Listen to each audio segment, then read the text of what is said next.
ป้าไปหาเนี่ยเจ้านี้ไปเบิดคนเล่นไปกลางคืนหรือกลางเว้นนี่ไปเช้านี้ป้าคือได้ไวเท่าโอ้ไปลองเลย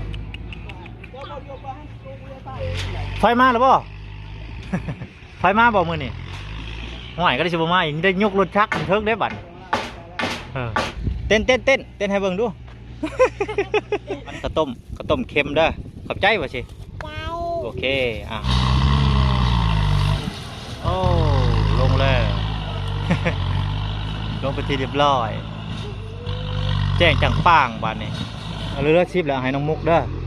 โอเคเด้อ10,000ให้น้องมุกเรือ10,000แล้วให้น้องมุกกันนี่คอยซื้อเขียดเจ้าอยากได้เหรอจะไปกดเขียดเด้อ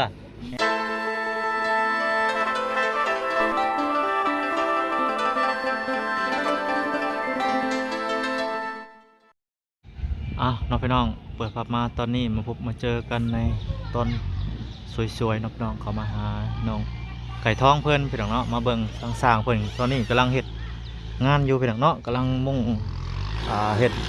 อันนี้ทำมาแล้วพี่น้องเลยเฮ็ดเสียเนาะหรือว่าเฮ็ดกระเทบก็ว่ากันไปพี่น้องเลยโอ้ตัวใส่กันทรายปั่นลมเนาะอีกบโดนพี่น้องตอนนั้นก็ได้ขึ้นเฮือนทั้งน้องไก่ท้องเพื่อนพี่น้องบ้านเนี่ยโอ้เฮือนตัวนี้ก็แล้วเรียบร้อยแบบเนาะถือว่าอุปกรณ์ทุกสิ่งทุกอย่างน้องพี่น้องบอกว่าจะเป็นสังกะสีแผ่นชลาแล้วก็แป้นตรงต่างๆเนาะถือว่ามาฮอดจะถึงเงิน3 บาท2น้องไก่ท้องแต่เมื่อวานนี่แหละพี่น้องเนาะแล้วไปทีเรียบร้อยโอ้มาแล้วบาทคนน้อยเพิ่นซองยังน่ะลองตกได้สบายดี สบายดีโอเคโว้ได้เขียดบ่ลูกละใช่ใครเอาเขียดมานี่ฮะบ่ได้เขียดสิไปขายบ่ ใครได้เขียดอันนี้ครับใครได้เขียดอันนี้เจ้าได้บ่สบายดีสิไปขายบ่สิไปขายหน้านี่ฮะทงเท่าไรนี่ฮะ10,000บ่เอาเดียวไอ้ซื้อเอาเด้อซื้อเอาป้านี่แหละจะทงเดียวนี่บ่เบิ้งไปเบิ้งทางนี้ก่อนตัวเห็ดช่างใบคลุบอยู่บาดนึงสบายดีโอ้ได้เขียดบ่นี่ป้าไปหานี่เจ้านี้ไปเบิดคนเล่นไปกลางคืนหรือกลางเว้นนี่ไปเช้านี้ป้าคือได้ไวเท่านี้ฮะมาเลยโอ้สวยไปแต่เช้าพุ่นนี่เนาะพุ่นมาป้าสิได้กินอันนี้แกงกินพอได้ลายเลย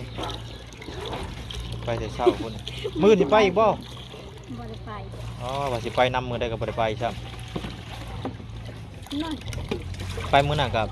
คนข้าวเวียดสิไปมือนี่แบบเพิ่นไปก่อนเพิ่นไปแต่เช้าเด้มันสวยมัน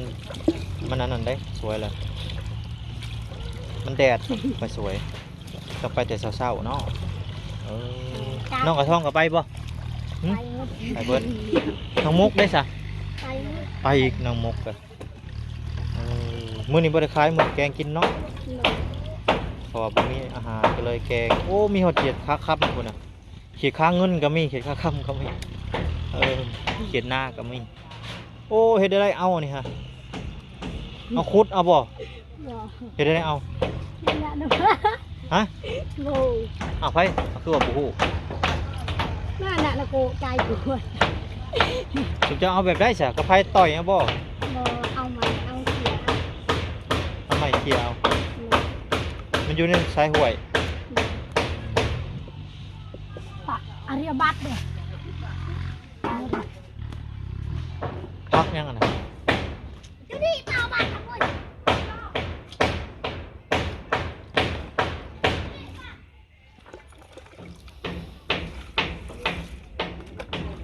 พักยังนี่น้องนะนี่พักยังจะลองวันคนอื่นวันชักจะลองโอ้หมูกินน้ำไหม้อะนะกินเบิดเลยนะโอ้ยปวดว่าหมูโอ้น้ำไหม้ก็กินนั่นกินเบิดเลยน้ำไหม้กันสั่งเป็นเนาะกินหอน้ำไหม้หมูนี่ถ้าเคยเห็นแล้ว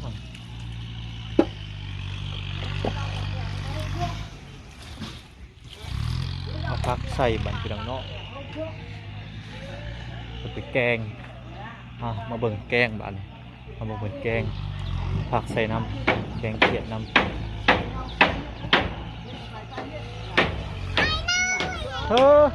อีกแล้ว เต้นดักๆอยู่อย่าแต่ลืมซื้อเปล่า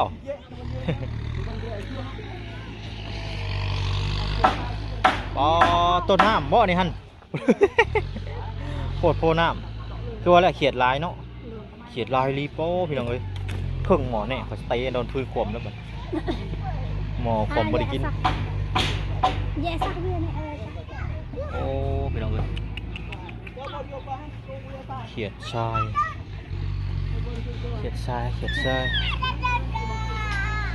คนหน่อยเว้ยน้องมก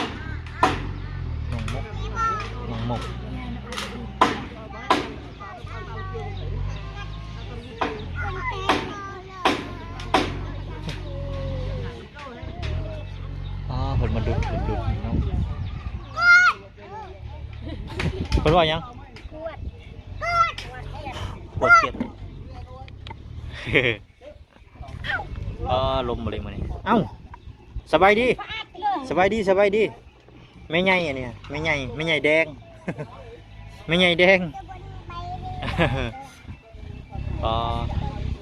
ลุกแล้วมึงมีแนวขังเอาสังกะสีมาขัง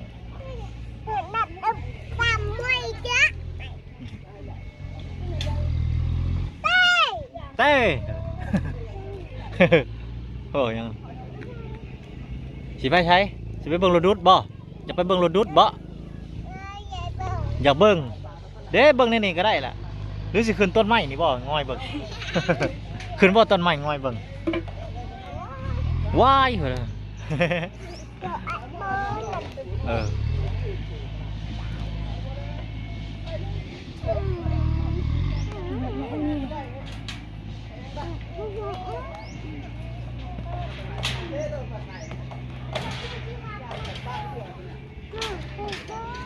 เขาห่มลูกละมันแดดไปเขาห่มไปเขาห่มมาเด้อมันแดดมันแดด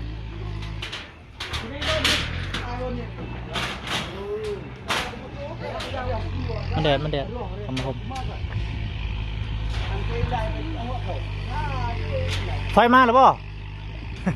ไฟมาบอกมือนี่ห่วยก็ได้ชิบมาอีกได้ยกรถชักเทิงได้บัด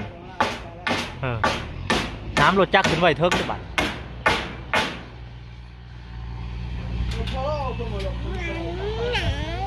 กินยังไปไม่ได้ไปคบยาสูบนะบ่เบื่อเลยเฮ้ยกินก้นยาสูบเนี่ยโอ้ตายบุไปเฮ็ดอย่าเก็บกินเด้อบัดนี้เด้อโอ้ยตายโมเมนต์ขนมได้ไปกินก้นยาสูบจะเบื่อเมาฮะชาหนักไปห้องหมอโอ้ยตายเฮ็ดไปแล้วคนเฮากินก้นยาสูบมันโอ้ยจะได้กิน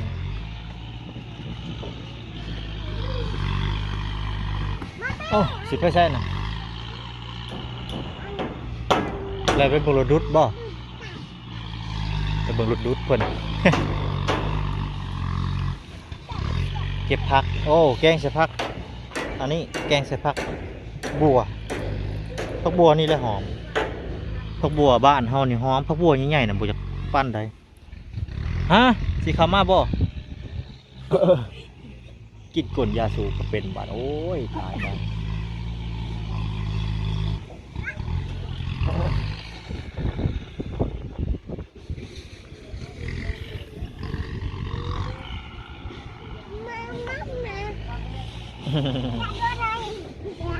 เต้นเอาเต้น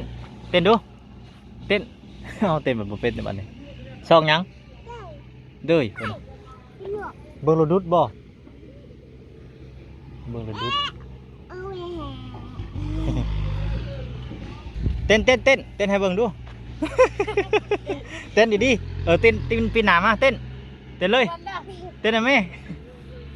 เต้นไว้เต้นตึงเอาเนี่ยลงเอาเนี่ยเอาวันข้าวต้มเค็มเด้อขอบใจป่ะสิโอเคแกกินเลยอย่าไปกินก้นยาสูบมันโมเมนต์แนวกินไปกินก้นยาสูบมันพี่แนวกินนะแกกินไว้แกเป็นอยู่บ่แกเป็นอยู่บ่แกฮะ ไปให้แม่แกะโอ้ยตายไปเลยเจ้าแกะเองบ่เป็นบ่ผู้หมาระวังหมากินเด้ออับนี่ไปให้เอื้อยเจ้าแกะให้ไหมนี่มาให้เอื้อยเจ้าแกะให้นี่มาสิกินเลย ไปเอาแกะให้เอื้อยเจ้ากินอันนึงกีบนึงแบ่งกันคนละกีบ แกอันบ่ แกะ ที่จานเย่แนวไก่จางของเลยนะบ่ฮะ มันมี2 อันเอื้อยเจ้ากีบนึงให้มาคำหนึ่ง ให้มาแดงคำหนึ่ง อันนี้เอาเบียร์แกะอ่อนก็ได้แกะเดิม อ๋อไม่มีอันเดียวเดียวเนาะคือว่ามี2 อันแต่หมา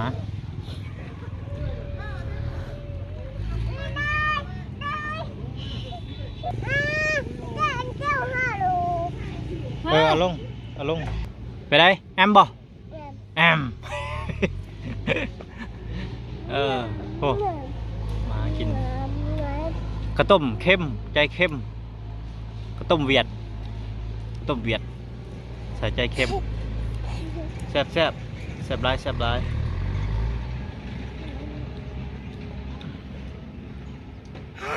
วายไปได้รสชาติแซ่บบ่แซ่บให้มากินน้อยหนึ่ง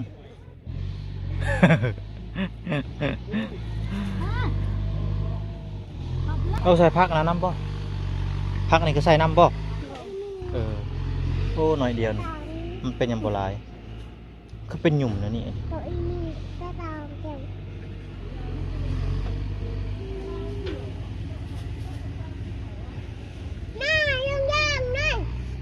เก็บถุงยางเอาไปหอยไว้พวกไปหอยไว้พี่หอยไว้ใส่เด้อนี่อย่าทิ่มเองติดเองอันนี้โอ้ยตายบ่ได้ทิ่มอันนี้เนาะอยากเห็นเด้เห็นหน้าคนผู้ทิ่มเด้แน่เด้นี่หอยไว้นี่ลูก ได้หอยดังก่อน นี่หอยใช่ไหมนี่นี่หอยใช่เนี่ยโอเคใส่ละลูกโอ้แล้วเราหูจักควมเลยพี่น้องหอยถุงยางไว้ใส่เอาไว้ใส่เขียดใส่นั่นใส่นี่ ติดมือบ่กัดกินไว้หมาสิกินน้ำเลยฮะโอ้บ่เนี่ยมันสิเหี้ยมือเลยเช็ดหมาสิสวมในมือเลยไปออกไปเด็ด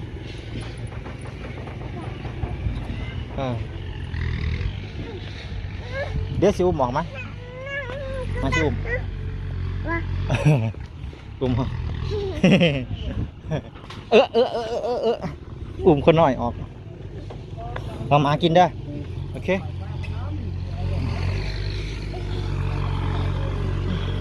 แดดครับโอ้รถดุดก็ได้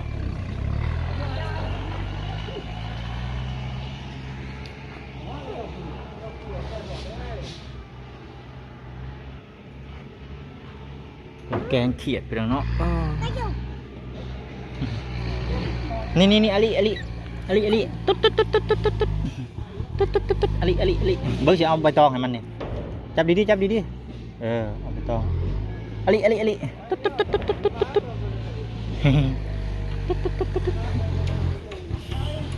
กินใบตอง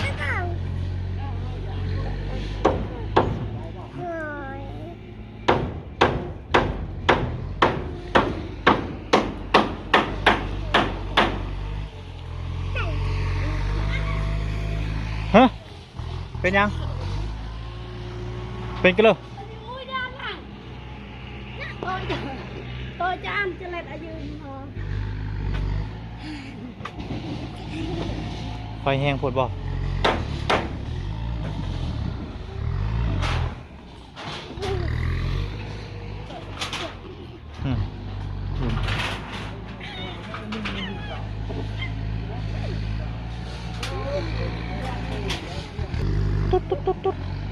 มาอยู่ใกล้แล้ว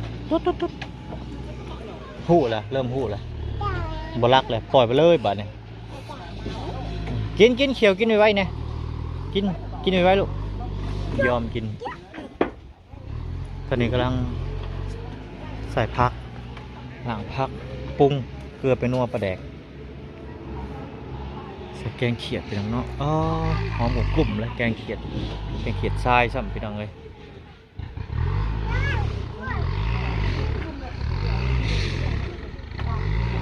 โอ้หมอปุ้มเลยเด้นี่หมอปุ้มเด้อหมอปุ้มเด้อหมอปุ้ม อ๋อตก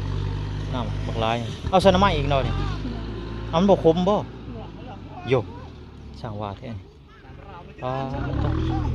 กระเพรามันแตกใส่หัวด้วยน้ำมัน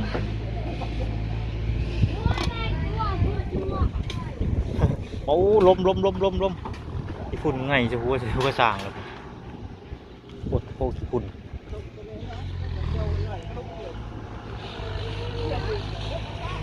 โอ้เห็นซอดบัดเลยบาดพี่น้องเนาะเห็นซอดเพื่อนน้องลิดากันยาเลยบาดนี่ เป็นดุดจะเดินเพื่อนเดินบ้านเพื่อนเนาะดีคือกันพี่น้องเลยอ๋อ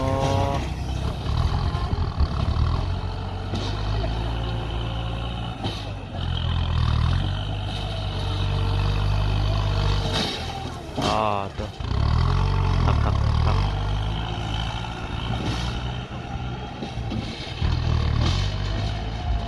ไปเลยบาดนี้เห็นซอดเจิงเป้งเจิงป้างบาดนี้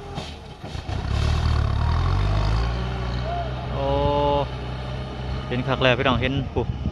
เพื่อนป้าลุงน้องลินดากัญญาเพื่อนน้องลินดากัญญาก็เห็นเลยบาดตะกี้บ่ได้เห็นนะพี่น้องเมื่อตื้อเลยอ๋อ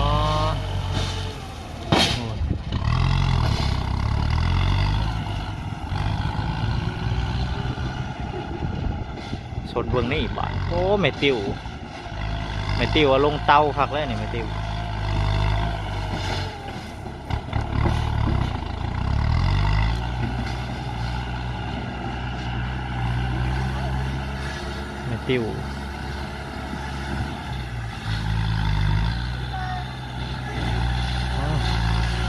มาแล้วโอ้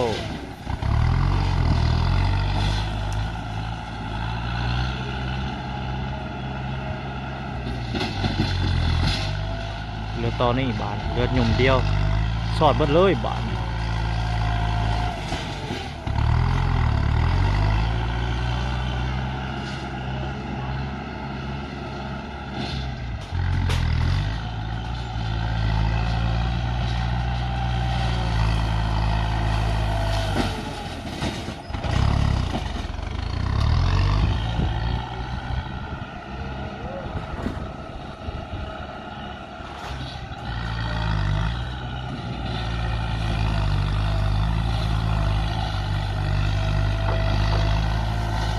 เรือหยุ่มถ่ายฮึมตกลงมาใส่ทางเลยพี่น้องโอ้ตกลงมาใส่ทางบึ้มเลยอย่าคนรถคนมาฟาดหัวแตกเลย รถมาพอดีบึ้มเรือดอนน้อยกระจอกนี่แหละพี่น้องบ้าน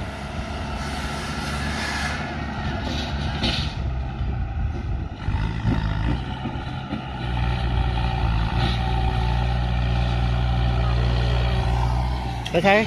มาบนรถดุดบ่มึงได้มากันเลยตามตลอดรถดุดมีแต่ขี้หุ่นในหัวบึ้ม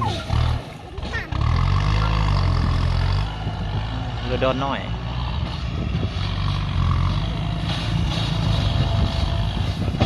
บึ้ม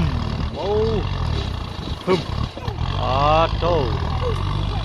บึ้มพอดูบึ้มพอได้ไหมบึ้มโ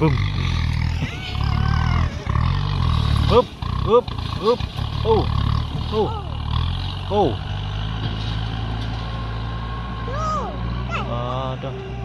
เรือดอนนี่บ่ฮึบโอ้เฮ้ย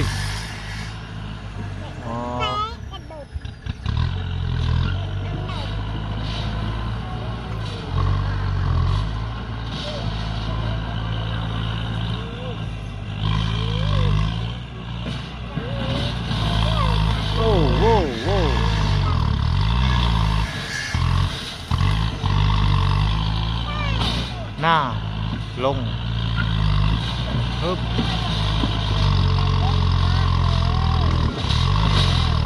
โอ้โอ้ลงแล้ว ลงไปทีเรียบร้อย แจ้งจังป้างบ้านนี้อ้าวน้องดิดาสบายดีโอ้เห็นบ่เลยเฮือนเจ้าบ้านนี้ฮะ กินอะไรกันไอ้หน่อย กินแล้วเอากินแล้วอ๋อแปลนเลยบ้านนี้เห็นนั่นเฮือนเจ้าบ้านนี้สอดกันเลยบ้านนี้ กินข้าวเถอะไอ้หน่อย โอ้เฮ็ดกินยังลูกเจ้าเฮ็ดกินยัง หมูน้ำปลา เออหน่อยจะหน่อย กินแล้วใจขอบใจ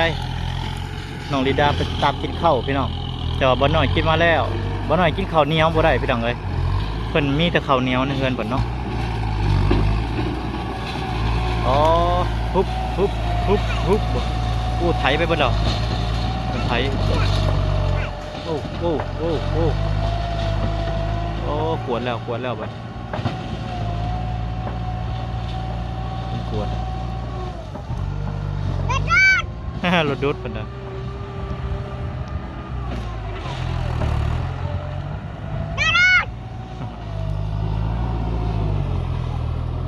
อ้าวพี่น้องไอ้บาทนี่แป้นแล้วไปทีเรียบร้อยบาทนี่เนาะอ๋อแต่เป็นพดุษแต่เศร้ากูอยู่ปุ๊บ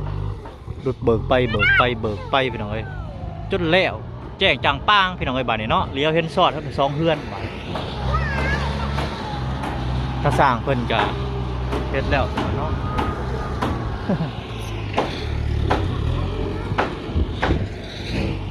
จะได้ปรุงแล้วบ่ทางนี้ใส่ฮอตใส่หรอเฮ้ยโอ้ใส่พักเลยพี่น้องเป็นตะแสบแท้มันใส่แล้วเกลือเป็นนัว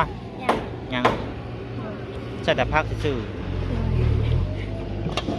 เกลือเป็นนัวใส่น้ำหลังอย่ามันเค็มเพิ่นว่าประมาณนี้อย่ามันเค็มอย่าย่างเข้าไปในเด้อลูกเด้ออย่าเลื่อยตกใส่หัวเด้อบ่อยคนน้อยย่างเข้าไปในได้เลื่อยตกใส่หัวเด้อมาออกมา น้อย มาพี่อย่าเข้าไปในผุนเลื่อยพวกนี้สิตกใส่หัว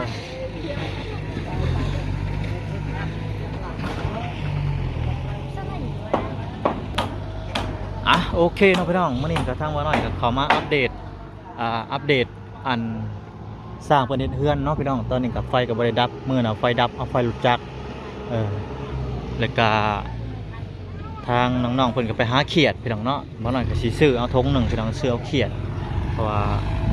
ตัวทางนี้เพิ่นกระดุดเนาะคือว่าแป้นพี่น้องเนาะเดี๋ยวเห็นบัดสุคนแล้วบัดนี้บ่น้อยก็สิกลับไปก่อนพี่น้องไปเอาเขียดก่อนบัดซื้อเขียดน้ำน้องพรเพิ่นเนาะใช้น้องพรเด้น้องพรไปใช้แหละน้องรู้บ่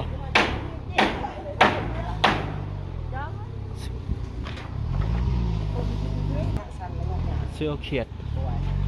ดน้องพอดเพิ่นก่อนเอาฝากเงินน้ำน้องอันนั้นเพิ่น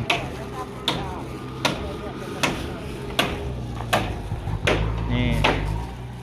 เอานะแม่น้องมุกเด้อข่อยเอาอันนี้น้องพรบ่อยู่เราขายเขียด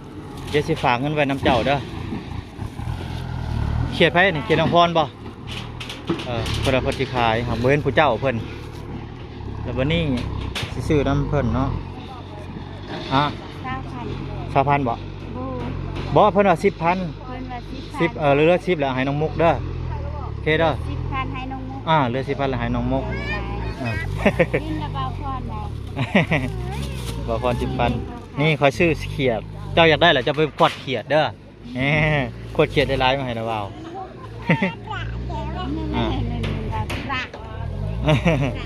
โอเคพี่น้องพ่อๆกันอีพี่หน้าสำหรับพี่นี่ขอกล่าวคำว่าสบายดีพี่น้องสบายดี